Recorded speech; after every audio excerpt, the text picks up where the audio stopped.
I met her during my solo vacation. We seated next to each other on the ferry, and later reunited at one of the few tourist spots on the island. "Let's get married." Upon our reunion, she said that to me. My name is Zach, turned 32 this year. I work in the editorial department of a publishing company. I love my job and don't mind working through the night or doing overtime. Unfortunately, the body tells no lies. My body and stamina couldn't keep up with the demands of the job. To make matters worse, the workload suddenly increased as a long-serving editor retired, and the responsibilities were passed down to me, a mid-level employee. One day, I passed out at work. I was told by the doctor it was due to overwork and stress, and I had to be hospitalized for about a week. Work was hectic, but fortunately, my fairly considerate company managed to send a notice aligning with my discharge day. Apparently, my attending doctor also suggested that I needed a break. And so, for the first time since I started working, I got a long 6-month vacation. I was undecided about how to spend this long vacation, but I decided to visit the northernmost and southernmost parts of the country. I first conquered the northernmost part, Barrow, Alaska. Then I headed straight to Key West, Florida. The southernmost part is Catalina Island. There's a ferry service from Miami, but the ferry couldn't sail due to bad weather. I was stuck there for 4 days. Finally, on the morning of the 5th day, the ferry to the island could depart. The sea was still a bit rough. I usually have a strong stomach and don't get motion sickness, but I was a bit nervous and took some motion sickness medicine. As I expected, the ferry swayed quite a bit. Sitting by the window, I pressed my forehead against the window glass and closed my eyes tightly. By doing this, I was trying to avoid seasickness. When there were 20 minutes left to reach the island, I noticed the woman sitting next to me looked unwell. It seems she was suffering from seasickness. Are you okay? Would you like to take some motion sickness medicine?" When I offered her water, she weakly replied, "I'm fine." She didn't look fine at all. Thinking it might make her feel a bit better, I offered my window seat to her. Then she did the same as me, pressing her forehead against the window glass and closing her eyes. It looked like she was feeling uncomfortable and her collar was wide open, revealing her fair chest. I realized I was staring and awkwardly looked away. I helped her off the ferry. She was still wobbly, looking pretty unstable. She sat down on the ground after getting off the ramp. "The ground is the best," she said, laying down right there. "Are you okay?" I squatted down beside her and asked. She managed to sit up, still shaky. "Thank you so much. It was rough this time, but you saved me." "Thank you." She bowed her head politely to thank me. Her long hair slid over her shoulders, emitting a pleasant fragrance of shampoo. "You're on vacation?" she asked, brushing the sand off her back. I nodded, and she responded with something that was neither interested nor uninterested. "I see." I somewhat wanted to stay but forced myself to leave. "Well, I'll go then. You sure you're good?" she responded with a full-faced smile to my inquiry. Regretfully, I parted ways with her at the harbor. I really wanted to talk more with her, but I didn't have the courage. I felt pathetic, thinking that I should be enjoying myself more while on vacation. While contemplating returning to the harbor, I arrived at the reserved bed and breakfast. Catalina Island is a small. You could cycle around the entire island. The next day, I started exploring the island by rental bike. Sadly, the weather was not clear. The sea seemed rough too. It seemed the ferry from Miami was canceled again. Probably because of that, there weren't many tourists on the island. It felt like time was moving slowly. I headed for the southernmost monument of America. Passing through a winding road like a snake, I could see the southernmost monument of America. There were no buildings around, but I could see several other monuments. There were sound of waves, wind, and occasionally, birds. The wind was strong and I closed my eyes for a moment. When I opened them again, There was someone by the monument, waving at me. I didn't know anyone here. My heart skipped a beat for a moment. Thank you for yesterday. She was waving, shouting in a voice that won over the wind. It wasn't a mistake. The girl from yesterday was waving at me. I refrained from running and approached her slowly. How did you know I'd be here? Well, what other places are there to see around here? She said with a smile. I felt a bit embarrassed as she thanked me again, politely, for yesterday. She introduced herself as I'm Nancy. Oh, this is for your help yesterday. You haven't had lunch yet, have you? Nancy said, offering me a package wrapped in newspaper. It felt heavy in my hand. Not many diners open now, right? I thought you haven't eaten lunch. It's a packed lunch. Opening the newspaper, I found a lunchbox with sandwiches inside. I felt warm inside, thinking she must have made it for me. Thank you, I was getting a bit hungry. I thanked her and she smiled, handing me a water bottle. Maybe she means to eat here. We sat a little away from the monument and opened the lunchbox. Nancy casually picked up one of the sandwiches. They looked like typical homemade Southern American style sandwich. Nancy, munching on her sandwich before me, looked happy. Is your family from this island? When I asked, she replied, no. She seems to have come relying on a friend living on the island. She said it had been a long time since she visited. That's when I noticed a ring shining on her left ring finger. My mood suddenly dropped. Making a lunchbox and waiting for me, it's easy to misunderstand. But she was flaunting evidence of being a married woman on her finger. It was a proof that she has no interest in me. As my spirits dropped, the weather also started to deteriorate. Nancy was looking seriously at the increasingly rough sea. Maybe she's worried about the return ferry. If the sea gets rough, it will destroy this amazing scenery. I, who wanted to spend time gazing at the beautiful sea, wondered if Nancy felt the same and spoke up. Her response was something I didn't expect. Nancy said, I hope it gets rougher. She smiled, hoping for a ferry cancellation due to rough seas. But I noticed. Her eyes weren't smiling. It felt like she had some secret. Like she was afraid someone might come to the island by ferry. Maybe she ran away to this island. I stealthily looked at her anxious face. I wanted to say something to cheer her up, but no words came to mind. Well, I'm going home. It looks like it's going to rain. Staring out at the sea, now rough and turbulent, Nancy stood up and spoke those words. All I could do was nod in agreement, murmuring, yes, true. Despite Nancy's wishes, the next day was bright and sunny. The sea was calm. Almost instinctively, I opened my cell phone to check the ferry schedules. It seemed that they were all running from the first trip in the morning. That someone whom she did not want might be coming to this island on the ferry. Thinking about it started to make me anxious, too.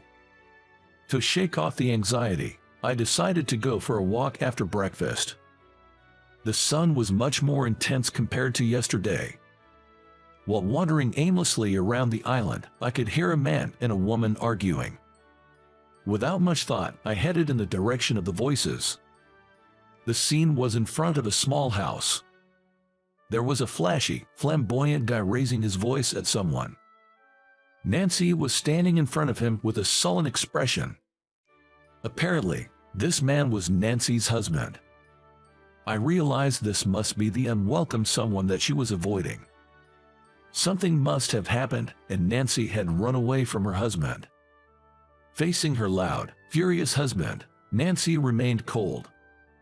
I couldn't intervene in a marital spat, so I decided to quietly leave the place. I'm telling you, I've had enough. I can't stand being hit or abused by you anymore. Nancy's voice, which was calm initially, was getting increasingly louder.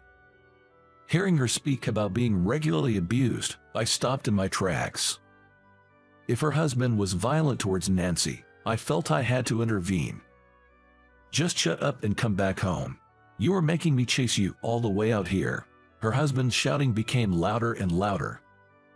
I suddenly noticed a flashy woman wearing sunglasses sitting in a car that he apparently drove here in. She was watching the quarreling pair from the car, looking bored. "You came all the way here. What were you thinking? Bringing your affair partner to take your wife back? Planning a romantic getaway on the side?" Nancy pointed at the car as she spoke. "I see." The woman in the car seemed to be the husband's mistress. Things were starting to feel complicated. "That's it. Please, let's get a divorce." At this word, her husband reacted. His face turned bright red, and he tried to drag Nancy by her arm toward the car. "It hurts. Let me go. Are you planning to lock me up again? I'm not a pet. Let go of me. You should just wait for me at home and shut up. Don't think there's any more happiness in this world." I couldn't just stand there and watch. I had to step in between them and knock his hand away. He suddenly gave me a suspicious glare as I interrupted abruptly. "Leave her alone. She doesn't want this," I said to him, shielding Nancy behind me. He clicked his tongue, asking, "Who are you?" I replied that I was her friend. I told him that I had heard their conversation, and it's wrong to forcefully take her home when she is refusing to do so. "What the heck? Aren't you having an affair too? Do you think you are in a position to say anything about my affairs?" Apparently, he misunderstood me as Nancy's lover. He laughs, making fun of Nancy. Moreover, he began to berating Nancy and said, "This is what you get with such a flirty woman. Don't speak so ill of her." I couldn't keep calm anymore, seeing how he insulted her. He reached over my shoulder and grabbed Nancy's hair. Nancy, being pulled forcefully by her hair, almost toppled forward. "It hurts. Let me go." He pushed me aside and tried to take Nancy away. To be clear, I'm not the fighting type. I'm terrible at confrontations. But this is not the time to back down. I got up and took Nancy back just before she was made to get into the car. I quarreled with her husband next to the car. Nancy stepped in between to separate us. "I am divorcing you." This time, it was my turn to be shielded by Nancy. With her arms spread out, she was staring him down while shielding me behind her. "What will you do after divorcing? Marry this guy?" he said with a mocking tone. The next moment, Nancy turned around, smiling warmly at me. And looking into my eyes, she said, "Let's get married." I was taken aback. But the words that came out were, "Yes, gladly." I was astounded by our exchange as if we were in a fast food restaurant. But it seemed my reply was the right answer for Nancy. She hugged me around the neck with a big smile, saying thank you. "Did you hear that? I've fallen for this man.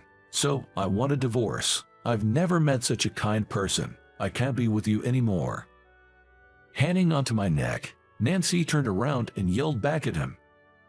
I braced to be hit by him again at that moment. However, that moment never came. Because he, who had been so high-handed, collapsed at Nancy's words. He sat down on the spot, his shoulders shaking. I thought he was shaking with anger, but, to my surprise, he started shedding tears. Utterly astounded, I let out a dumbfounded gasp, staring blankly at her husband who had started to cry out loud. It's rare to see a grown man cry out loud. While her husband was sobbing, Nancy was watching him with a clearly disgusted look. Then, she swiftly pulls off the ring from her ring finger and throws it at the weeping husband. "Think crying will get you forgiveness? You really never grow up."